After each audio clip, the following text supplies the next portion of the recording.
आज आम्ही पहिला ब्लॉग शूट करतोय। तर आज मी हे कांद्याचं शेत आहे तुम्हाला दाखवतोय। हा आम्ही हे कांदा लावलेला आहे। बघू शकता हे आमचं आंब्याचं झाड। हे इथं 2 एकर 1 एकर इकडे कांदा आहे, इकडे 1 एकर कांदा आहे। मी आता तुम्हाला आपलं शेत दाखवतो।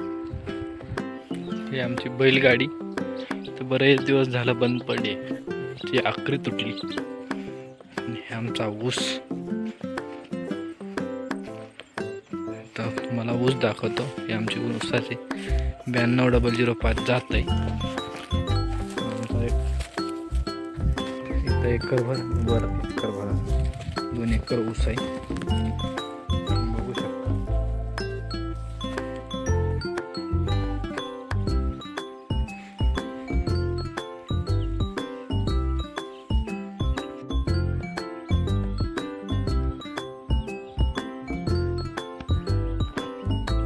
आंब्याचं झाड आहे, जवळपास 7 वर्ष झाले त्याला आमच्या आजोबांनी लावलेलं। त्याला आता पहिल्यांदा आंबे लागले ह्यावेळेस। आता आम्ही हे बघणार कसे लागते, चव काय। तर आमच्या ह्याच्या अगोदर या ठिकाणी एक मोठं आंब्याचं झाड होतं, तर त्याचीच असण्याची शक्यता आहे। पण बघू शकता 2 आंबे लागले त्याला।